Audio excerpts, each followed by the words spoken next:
Excelente, gracias, Jorge. Bueno, comienzo un poquito de nuevo. ¿Qué pasó? ¿Qué pasó? Entonces comienzo un poquito de nuevo, Dios mío, basta.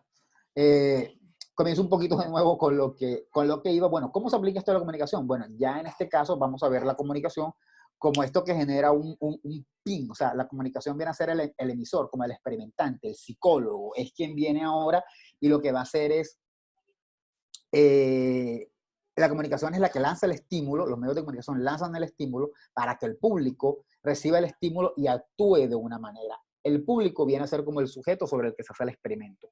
De esa manera es que se ve el conductismo dentro de la comunicación.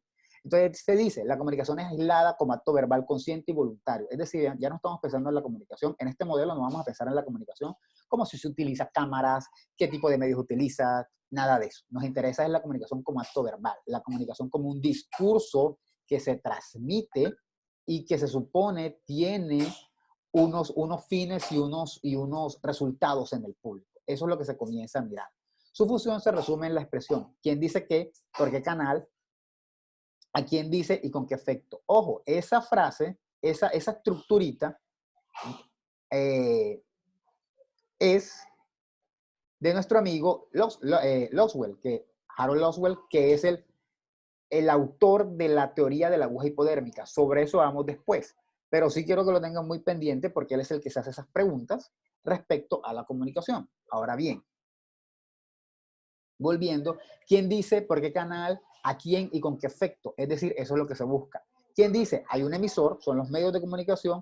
¿Por qué canal? Bueno, el canal es la misma comunicación. ¿A quién se lo dice? Es el receptor, la persona con la que se está haciendo el experimento, el público, y con qué efecto. Es decir, lo que se está suponiendo dentro del conductismo es que cada cosa que se hace en la comunicación va a tener un efecto sobre el público y que ese efecto es lo que va a determinar una respuesta del público. ¿Sí?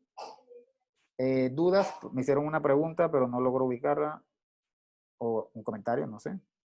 Profe Randy no puede ingresar, pero no me está preguntando. Ah, lo siento. No había visto, no me había señalado esto. Admitir todo. Bien. Bien. Hechas tales aclaraciones, desde ese punto de vista, los medios masivos de comunicación son instrumentos funcionales de la democracia moderna.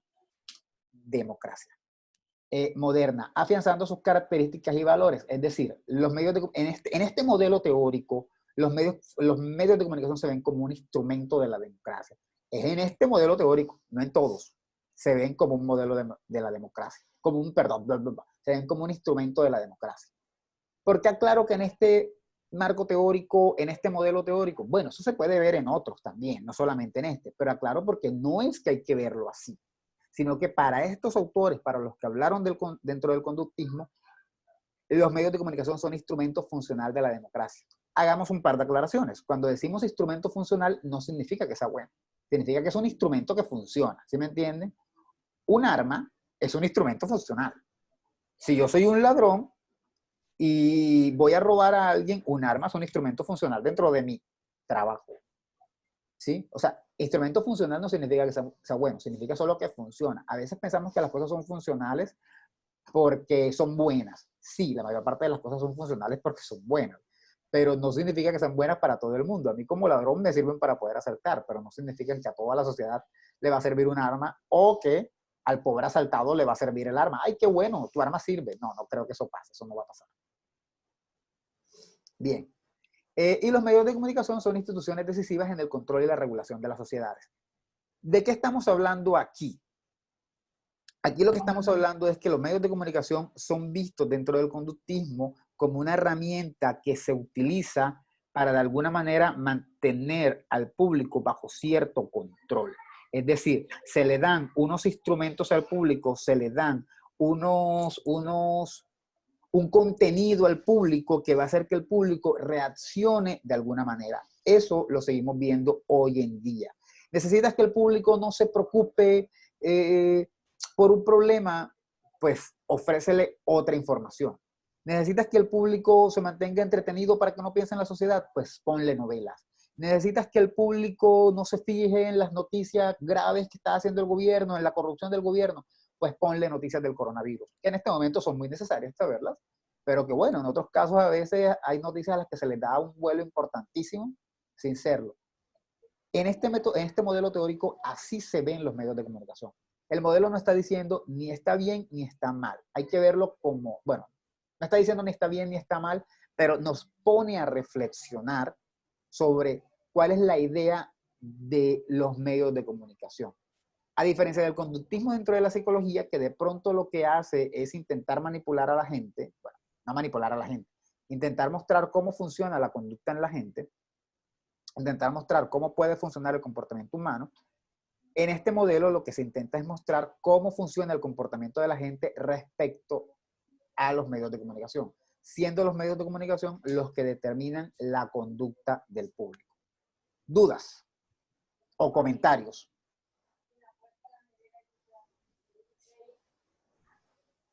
¿Ninguno? ¿Nadie? No.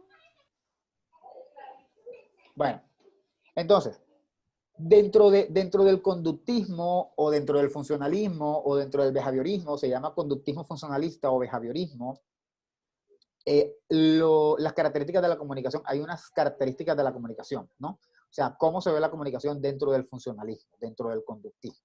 Entonces, estas características son útil para control policial del entorno, mostrando todo lo que podría cuestionar, amenazar o tratar de trastocar el sistema de valor de la comunidad. Pone en relación a los distintos elementos constitutivos de la sociedad para producir una respuesta satisfactoria del entorno. También es responsable de la transferencia de la herencia social, conservando en el tiempo los valores considerados incuestionables, y tiene la función no menos importante de entretener a la sociedad. Así a secas parece que todo está bien, y en teoría podría estarlo, pero depende qué se busca con eso.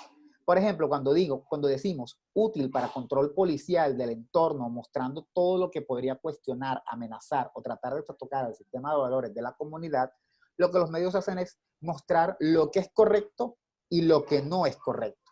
Y desde esa manera nosotros decidimos qué hacer, qué no hacer y qué hacer. Bueno, no me acuerdo con qué mano hice qué cosa, pero lo que es correcto y lo que no es correcto. Entonces nosotros decidimos qué hacer y qué no hacer. Ahora sí lo hice bien. Está claro, o sea, los medios de comunicación nos muestran eso.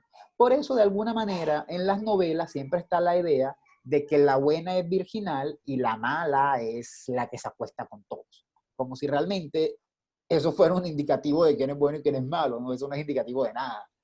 Pero muestran eso porque quieren mantener un sistema de valores estricto dentro de la sociedad. Cuando se dice que tiene un carácter policial, no es que sea una policía per se, sino que nos muestra lo que debería ser correcto para la sociedad. Y eso de alguna manera maneja nuestra conducta. Es como que nos están diciendo, esto es lo que hay que hacer, esta debe ser tu conducta, te lanzan en el estímulo y para que uno responda al estímulo. ¿Sí está claro lo que estoy diciendo? ¿Dudas? Apaga el micrófono, Hey, los Juan. micrófonos, vale, los micrófonos. ¿Dudas? ¿Ninguna? Bueno, bien. Entonces, ese es el control policial que hace, ¿no? Nos dice qué está bien y qué está mal para poder mantener la sociedad, entre comillas, en orden. Eso podría funcionar, pero es que hay cosas que a veces los medios de comunicación hacen y controlan que realmente no dan cuenta de la verdadera sociedad, no dan cuenta de la sociedad, ni del realismo, ni de cuál es el acontecer diario. Por comentarles un caso. En México es el país anfitrión de las telenovelas, ¿no? O sea, todo el mundo reconoce a México por sus telenovelas históricamente. Pues resulta que en México las telenovelas en los últimos 40 años no han cambiado. Y las novelas que hace 20 años tenían un rating impresionante y que en todo el mundo las compraban y que a todo el mundo le interesaba ver novelas mexicanas, ya no tienen el mismo apogeo. En parte, ¿por qué? En parte porque ese sistema de control, ese sistema policial que sigue imponiendo México, donde la chica a los 25 años se casa virgen con el novio, no pasa en la vida real. No pasa hace mucho, pero antes por lo menos se lo creían, ya nadie se lo cree. ¿Sí me entienden? Entonces muchas veces los medios tienen que adaptarse para poder seguir funcionando, pero en términos generales, por decirlo de alguna manera, ellos funcionan como la policía, siguen dando cuáles son las pautas de comportamiento que debe tener la sociedad. Ahora, pone en relación a los distintos elementos constitutivos de la sociedad para producir una respuesta satisfactoria del entorno. Es decir, los medios hacen productos o crean productos cuya intención es que el entorno se sienta satisfecho, se siente identificado dentro de la producción, se siente identificado dentro de lo que hace y se sienta satisfecho.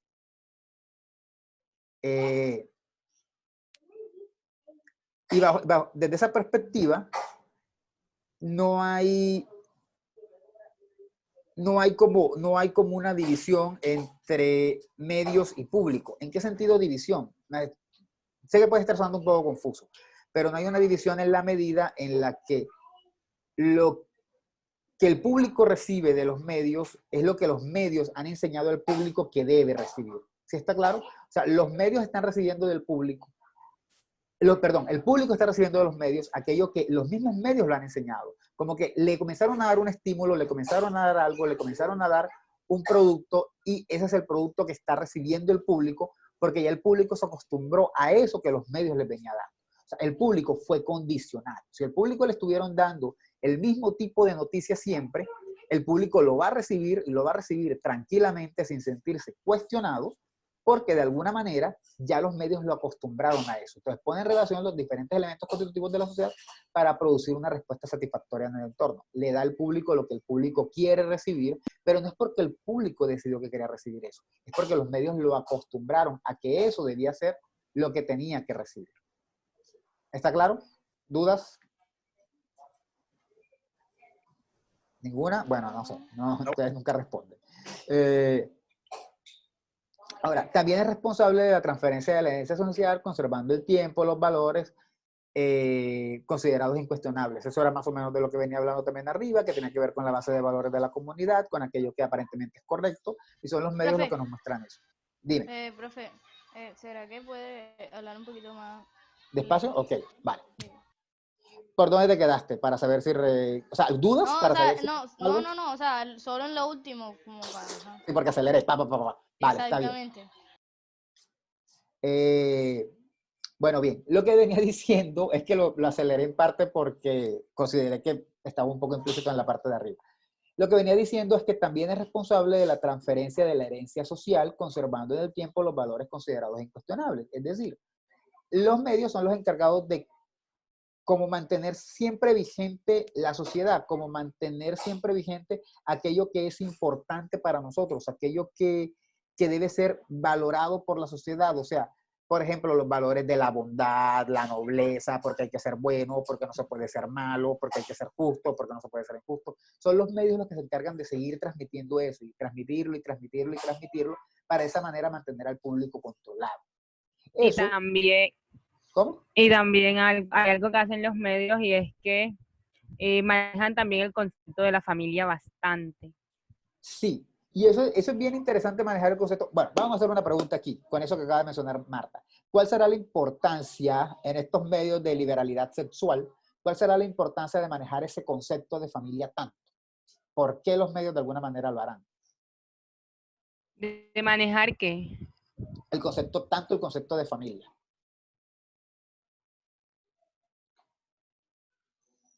O sea, para conservar lo que ellos consideran correcto, no sé. Ajá, pero ¿hay algún asunto con la familia últimamente, socialmente, que de repente pueda poner en peligro la familia? Profe, yo creo que puede ser un asunto más bien económico. Porque el coronavirus. Porque entre más gente haya, la gente haya más familia, van a haber más consumidores también. Eso puede tener que ver, es cierto, pero creo que también es una manera integral de mantener o sea, sí está relacionado, considero que sí puede estar relacionado con la economía, creo que hay otros factores, yo estaba pensando en otros, pero sí creo que puede estar relacionado con la economía en la medida en la que una familia se encuentra más unida, son más ¿cómo decirlo?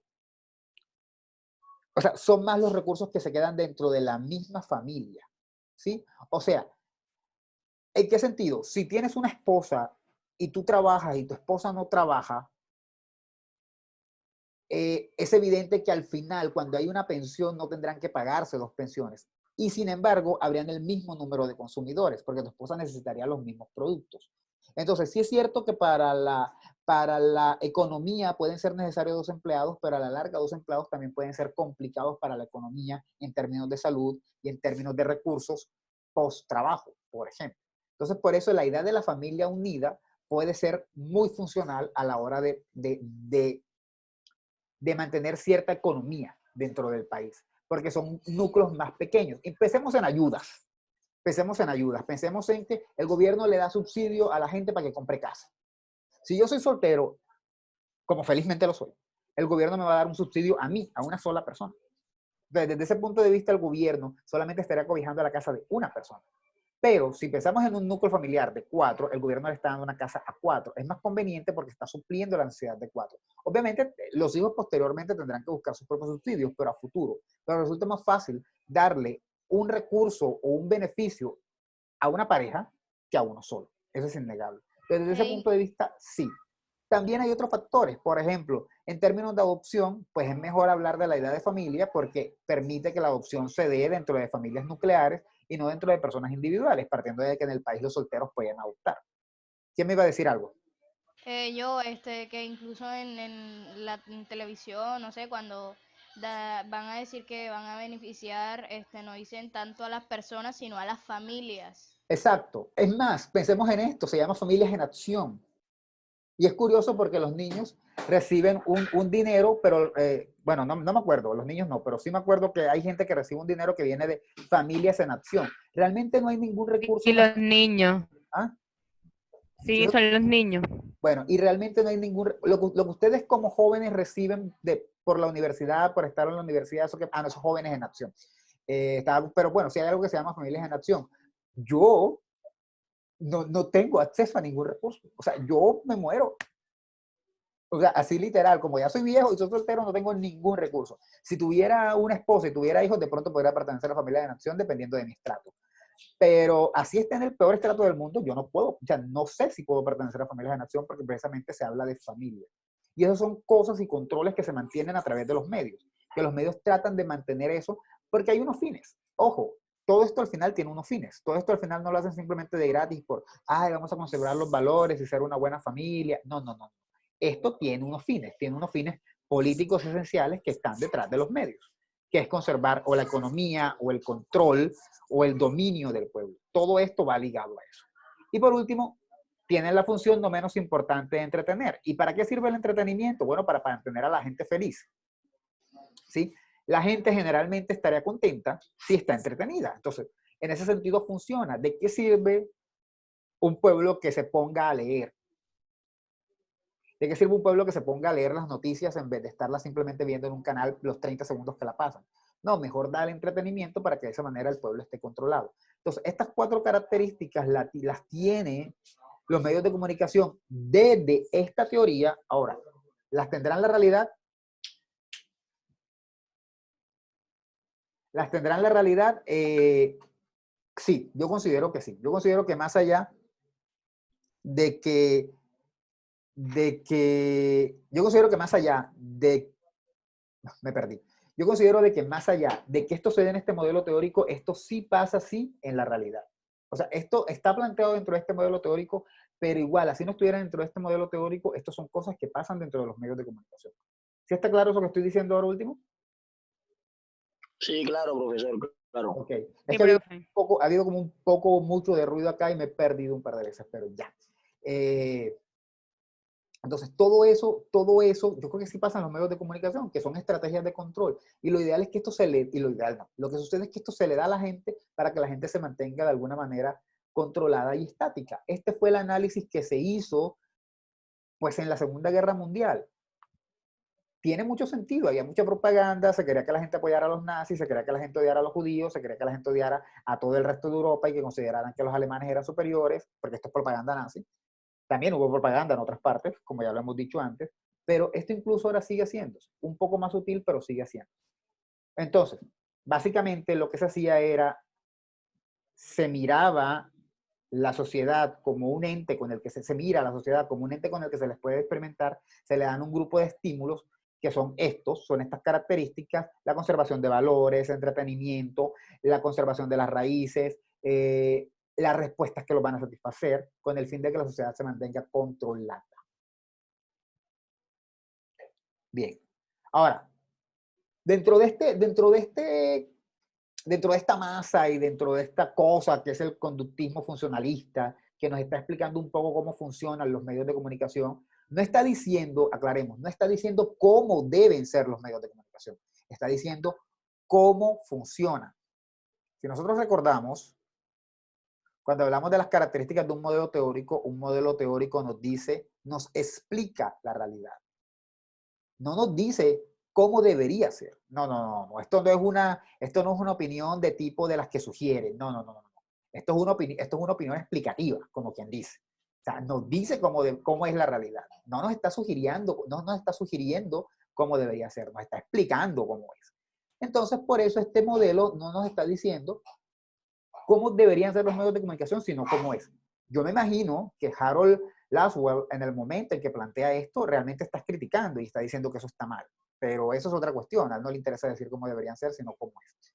Entonces, Harold Laswell, que es de los padres del conductismo en la comunicación, hace un grupo de planteamientos dentro de un grupo de autores, pero nos vamos a centrar solamente en él, y de alguna manera ellos estaban interesados en mirar cuál era el comportamiento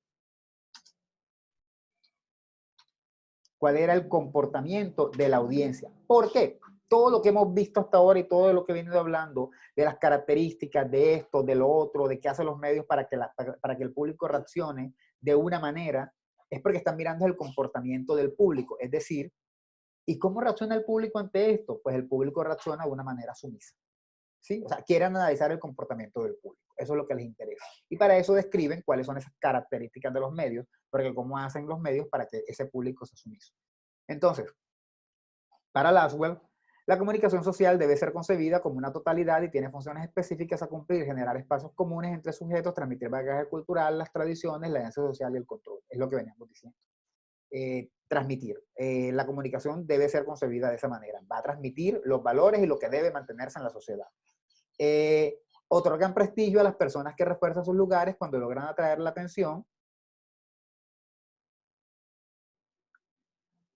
Otorgan prestigio a las personas que refuerzan sus lugares cuando logran atraer la atención favorable de los medios masivos. Es decir, yo como público, debo sentirme privilegiado si al final lo que los medios de comunicación están retratando es lo que yo soy. Ese es un tipo de estímulo que hay. O sea, esa es la respuesta que hay. O sea, primero me estimulan, yo respondo al estímulo y mi respuesta, positiva o negativa, va a ser esta, sentirme prestigioso o sentirme no prestigioso. Es decir, yo veo el programa, ese es el estímulo que me están dando. Yo veo el programa y yo digo, mira, el tipo del programa es una buena persona y hace donativos. Mi respuesta, yo hago donativos, por lo tanto yo soy como el tipo del programa que me estoy viendo. Mi satisfacción, mi prestigio es, yo me comporto como los medios de comunicación dicen que las personas deben comportarse. Y eso me da prestigio a mí y hace que yo me sienta importante. Obviamente la respuesta es negativa. La respuesta es negativa si yo luego digo, yo nunca hago donaciones, yo soy una mala persona, yo a nadie le dono nada, es más, yo hasta le quito a los pobres. Entonces ya ahí yo no me voy a sentir prestigioso y mi respuesta va a ser negativa y se supone que yo me voy a sentir mal. Eso hacen los medios de comunicación. Es lo mismo que decía al principio con la psicología. O sea, hacen un estímulo, te tiran algo, tú respondes y dependiendo de lo que hagas, se decide si está bien o está mal. ¿Sí? O sea, te regaño o te doy un chocolate, te pongo 2 chocolates y te digo, te puedes comer uno. Si te comes los 2, te regaño. Si te comes uno, te premio. De pronto cuando te comes uno, te digo, bueno, por portarte bien, te puedes comer los 2. Eso hacen acá también, pero como no hay una manera de comprobar, lo que hacen es que tiran del estímulo, que es que el tipo es bueno. El tipo es bueno porque hace donativos y al final te dicen, el tipo es una persona noble. Entonces ya ahí sí ya te están dando la respuesta. A ti como ser humano te toca evaluarte. ¿Soy noble o no soy noble? No lo sé. Pero eso se evalúa uno luego de ver el producto que los medios de comunicación le ofrecen. ¿Sí está claro eso último que he dicho? Es que puede ser un poco enredado porque es que en psicología, pues como que están los dos, no está el psicólogo y está la persona. Entonces, yo le lanzo el estímulo a la persona reacciona y ahí vemos si la respuesta que se le da es negativa o positiva. En los medios de comunicación es más difícil porque pues no tenemos ahí el productor que nos va a decir, muy bien, lo hiciste bien. No, sino que a uno solo le toca sacar la deducción de si estuvo bien o no. Segundo y quito por aquí. Y por último, bueno, por último no, también afianzan las normas sociales en la medida que difunden y enjuician las conductas que se apartan de la que la sociedad en términos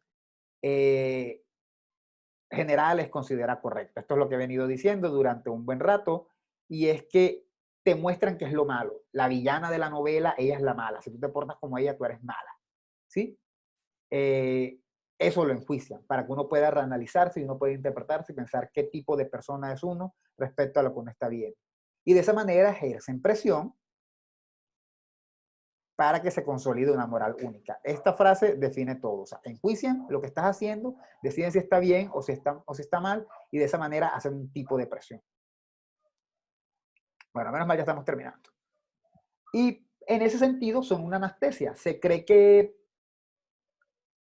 son una anestesia porque se supone que como personas que ven los medios de comunicación estamos ahí viéndolos, los estamos viendo, los estamos disfrutando, estamos anestesiados por ellos. Si ellos nos dicen que algo está bueno, consideramos que está bien. Si nos dicen que está mal, consideramos que está mal. Y creemos que participamos. ¿Por qué creemos que participamos? Porque sentimos que si nos vemos la novela y apoyamos a la protagonista, estamos participando en su resultado. Eso parece tonto, pero no. Porque si al final, cuando termina la novela, decimos, nos gustó, qué chévere la novela, estamos asumiendo que sí, que estuvo bien el resultado, y entonces de alguna manera los medios podrían decir, oh, es que dimos ese final porque era lo que el público quería recibir. ¿Sí? Pero eso es falso, realmente todo está planeado desde el principio, todo está decidido desde el principio, y ya los medios generalmente saben cómo va a reaccionar uno, pero le hacen creer a uno que uno participa de eso. Hablando de Laswell, bueno, básicamente todo lo que hemos planteado del conductismo viene de la teoría, de una teoría muy particular que se llama la teoría de la aguja hipodérmica. Y con esto vamos a cerrar con estos 4 puntos.